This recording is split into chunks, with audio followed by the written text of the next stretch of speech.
নমস্কার বন্ধুরা, ডলি রন্ধনশালায় সবাইকে স্বাগত। আর আজকে তোমাদের সাথে শেয়ার করব বরবটি আলুর দারুণ একটা নিরামিষ রেসিপি। আর ঘরে থাকা সমস্ত উপকরণ দিয়ে খুব সহজেই কিন্তু এই টেস্টি রেসিপিটা তোমরা খুব সহজেই বানিয়ে নিতে পারবে। আর এই রেসিপিটা বানালে গরম গরম ভাতের সাথে আর কিন্তু কোনো ডাল তরকারির প্রয়োজন হবে না। আর তোমরা হয়তো বরবটির অনেক রকমের রেসিপি বানিয়ে খেয়েছো, তবে এই রেসিপিটা অবশ্যই একবার বাড়িতে ট্রাই করে দেখো। একবার যদি এইরকমভাবে বানাও তাহলে কিন্তু বারবার তোমরা এইভাবেই বানাবে, আমি তোমাদের কথা দিলাম। তাহলে আজকে রেসিপিটা দেখে নেওয়া যাক। আমি এখানে 250 গ্রাম পরিমাণ বরবটি নিয়েছি। এবার আমি সমস্ত বরবটিগুলো কেটে খুব ভালোভাবে ধুয়ে পরিষ্কার করে নেব। আর বন্ধুরা, আজকের রেসিপিটা শেষ পর্যন্ত দেখার জন্য তোমাদের কাছে আমার অনুরোধ রইল। আমি দেখো সমস্ত বরবটিগুলো কেটে খুব ভালোভাবে ধুয়ে পরিষ্কার করে রান্নার জন্য রেডি করে নিলাম। আর এই রান্নার জন্য একটা আমি বেগুন নিয়েছি, কারণ রান্নাতে খুব বেশি পরিমাণ বেগুন দিলে তাহলে রান্নার স্বাদ কিন্তু নষ্ট হয়ে যায়। আমি রান্নার দিকে চলে এসেছি। প্রথমে আমি কড়াইয়ের মধ্যে 4 চামচ পরিমাণ সর্ষের তেল দিয়ে দিলাম। সর্ষের তেলটাকে আমি খুব ভালোভাবে গরম করে নিয়ে এবার আমি সমস্ত কেটে রাখা বরবটিগুলো তেলের মধ্যে দিয়ে দেব। বরবটিগুলো কিন্তু আমি আলাদা করে ভেজে নেব, কারণ আলাদা করে এ রান্নার জন্য বরবটি ভাজলে তাহলে রান্নার স্বাদটা ভালো হয়। বরবটির মধ্যে আমি স্বাদ মতো লবণ দিয়ে দিলাম। আমি কিন্তু বরবটিগুলো হলুদ দিয়ে ভাজবো না, শুধুমাত্র লবণ দিয়েই ভাজবো। হলুদ গুঁড়ো দিয়ে বরবটি ভাজলে তাহলে বরবটির কালারটা চেঞ্জ হয়ে যাবে আর রান্নার পরে দেখতে ভালো লাগবে না। লবণ দিয়ে বরবটিগুলো ভাজলে তাহলে বরবটির হালকা একটা সবুজ কালার বজায় থাকবে।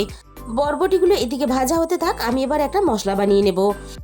মশলা বানানোর জন্য আমি মিক্সির জারের মধ্যে প্রথমে দিয়ে দিলাম অল্প একটু ভাজা চীনাবাদাম, আর সাথেই আমি দিয়ে দিলাম অল্প একটু আদা কুচি। আর এখানে দিয়ে দেব ঝালের জন্য 2টো কাঁচা লঙ্কা। আমি এই রান্নাতে ঝালের জন্য কাঁচা লঙ্কা ব্যবহার করব, তোমরা চাইলে কিন্তু গুঁড়ো লঙ্কারও ব্যবহার করতে পারো। এবার আমি সামান্য পরিমাণ জল দিয়ে খুব ভালোভাবে সবকিছু একসাথে পেস্ট বানিয়ে নেব। বরবটিগুলো দেখো এদিকে ভাজা হয়ে গেছে। বরবটি খুব বেশি সময় নিয়ে ভাজলে তাহলে কিন্তু বরবটির মধ্যে একটা শক্ত ভাব চলে আসে, তাই আমি এর থেকে আর বেশি ভাজবো না। এবার আমি সমস্ত বরবটিগুলো কড়াই থেকে নামিয়ে নেব।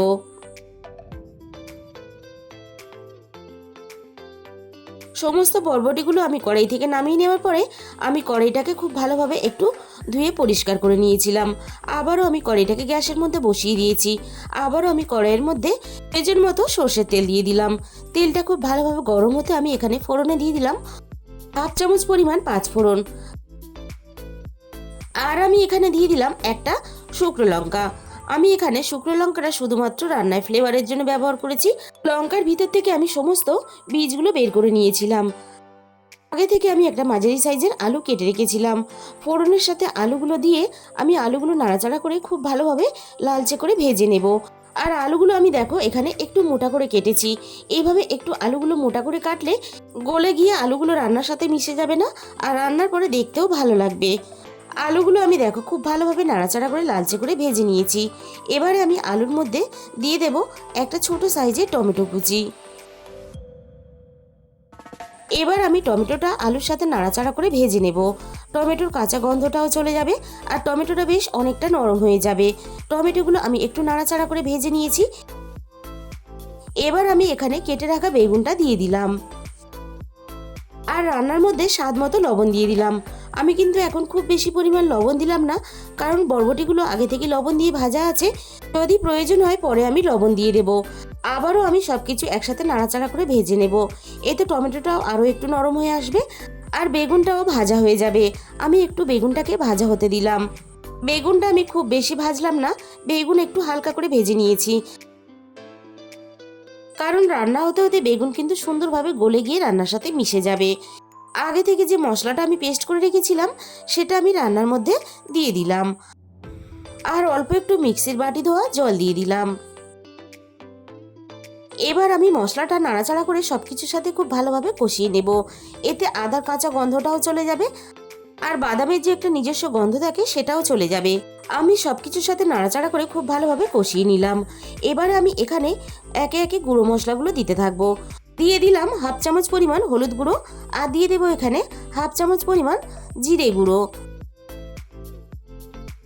আর এখানে দিয়ে দেবো 1/2 চামচ পরিমাণ ধনে গুঁড়ো। আর রান্নাটা যেহেতু আমি কাঁচা লঙ্কার ঝালে করব, তাই কালারের জন্য আমি এখানে 1/2 চামচ পরিমাণ কাশ্মীরি লঙ্কার গুঁড়ো দিয়ে দিলাম। আমি এখানে সবশেষে স্বাদ মতো চিনি দিয়ে দিলাম। অবশ্যই এই রান্নাতে অল্প একটু চিনি ব্যবহার করবে, তাহলে রান্নার স্বাদটা বজায় থাকবে। আর নিরামিষ বরবটি এভাবে একবার মশলা বানিয়ে রান্না করে খেয়ে দেখো। নিরামিষ হলেও এই রান্নার স্বাদ এতটাই ভালো হয় যে গরম গরম ভাত বা রুটির সাথে সবাই কিন্তু তৃপ্তি করে খাবে। আমি দেখো এখানে সমস্ত মশলা খুব ভালোভাবে নাড়াচাড়া করে এইভাবে কষাতে থাকবো যতক্ষণ না মশলা থেকে সুন্দরভাবে তেলটা ছেড়ে আসে। মশলা আমি দেখো এখানে খুব ভালোভাবে কষিয়ে রেডি করে নিয়েছি, আর মশলা থেকে সুন্দরভাবে কিন্তু তেলটাও ছাড়তে শুরু করে দিয়েছে। এবারে আমি এখানে ভেজে রাখা সমস্ত বরবটিগুলো দিয়ে দেবো। নিরামিষ সবজি একটু চটপটা করে রান্না না করলে তাহলে কিন্তু খেতে ভালো লাগে না। চেনা সবজির একঘেয়েমি রান্না বারবার না করে একটু ঘুরিয়ে ফিরিয়ে এভাবে রান্না করে খেয়ে দেখো। আমি তোমাদের কথা দিলাম তোমাদের ভালো লাগবেই। বন্ধুরা, আজকের রেসিপিটা শেষ পর্যন্ত দেখার পরে তোমাদের যদি ভালো লেগে থাকে প্লিজ একটা ভিডিওতে লাইক করে দিও, আর নিজেদের বন্ধুদের মধ্যে প্রচুর প্রচুর শেয়ার করো। আর যে সমস্ত বন্ধুরা এখনও পর্যন্ত আমার চ্যানেলটাকে সাবস্ক্রাইব করনি, এরকম নতুন নতুন অনেক রেসিপি পেতে অবশ্যই আমার চ্যানেলটাকে সাবস্ক্রাইব করে পাশে থাকা বেল আইকনটা অল করে দিও। তাহলে আমি যখনই কোনো নতুন রেসিপি আপলোড করব সবার আগে তোমার কাছে পৌঁছে যাবে। মশলার সাথে বরবটিটা আরও একটু পাক হওয়ার জন্য আমি এখানে লো ফ্লেমে মিনিট 5 মতো ঢাকা দিয়ে দিলাম। 5 মিনিট পরে আমি ঢাকা খুলে দেখে নেব, দেখো সুন্দরভাবে রান্না থেকে তেল ছাড়তে শুরু করে দিয়েছে। আমি আবারও একটু নাড়াচাড়া করে নেব। যেহেতু রান্নাতে বাদাম বাটা দেওয়া আছে তাই তলা থেকে যাতে না লেগে যায় এভাবে একটু নাড়াচাড়া করতে হবে। আলু আর বরবটি আমি খুব সুন্দরভাবে মশলার সাথে কষিয়ে নিয়েছি, আর আলুগুলো দেখো প্রায় 50% মতো সিদ্ধও হয়ে গেছে। এবার আমি রান্নার মধ্যে প্রয়োজন মতো জল দিয়ে দেব। খুব বেশি পরিমাণ কিন্তু জল দেবে না, কারণ এই রান্নাটা কিন্তু ঝোল ঝোল হলে খেতে ভালো লাগবে না। বেশ একটু গামাখা করে এই রান্নাটা করতে হবে, তাই আমি এখানে খুব বেশি পরিমাণ জল দিলাম না। এবার আমি আলু আর বরবটি খুব ভালোভাবে সিদ্ধ হওয়ার জন্য কিছুক্ষণের জন্য আমি ঢাকা দিয়ে দেবো। কিছুক্ষণ পরে আমি কড়াইয়ের ঢাকাটাকে সরিয়ে নিলাম। আর রান্নার কালার দেখে তোমরা বুঝতেই পারছো নিরামিষ হলেও এই রেসিপির স্বাদ কতটা হতে পারে। আর আমি যে পদ্ধতিতে রান্নাটা করেছি তোমরা যদি ঠিক একইভাবে রান্নাটা করো তাহলে কিন্তু তোমাদেরও রান্নার স্বাদ একই হবে, আর রান্নাটা ঠিক এরকম লোভনীয় হবে। আর বাড়ির ছোট থেকে বড় সবাই কিন্তু খেতে খুবই পছন্দ করবে। রান্নাটা ঠিক আমি এরকম গা মাখা করবো। এবারে আমি রান্নার মধ্যে অল্প একটু গরম মশলার গুঁড়ো দিয়ে দেবো। তোমাদের হাতের কাছে যদি গরম মশলার গুঁড়ো থাকে তাহলে দেবে, যদি না থাকে তাহলে দেওয়ার প্রয়োজন নেই। গরম মশলার গুঁড়োটা পুরোপুরি অপশনাল, চাইলে দিতেও পারো নাও দিতে পারো। আমি গরম মশলার গুঁড়োটা খুব ভালোভাবে নাড়াচাড়া করে মিশিয়ে নিলাম। পোস্ত, কাজু বাদাম বা অন্য কোনো মশলা ছাড়া শুধুমাত্র চীনা বাদাম দিয়ে যে এত সুন্দর একটা টেস্টি রেসিপি বানানো যায় আমার মুখের কথায় বিশ্বাস করে নয়। তোমরা যখন নিজেরা বানিয়ে এই রেসিপিটা খাবে তখন কিন্তু বুঝতে পারবে এই রেসিপিটার স্বাদ কতটা হয়। সব শেষে আমি তোমাদের গরম গরম প্লেটের মধ্যে তুলে পরিবেশন করে দেখিয়ে দিলাম। আজকে তাহলে এই পর্যন্ত। আর তোমাদের মূল্যবান সময় দিয়ে আমার এই রেসিপিটা শেষ পর্যন্ত দেখার জন্য তোমাদের সবাইকে অসংখ্য ধন্যবাদ।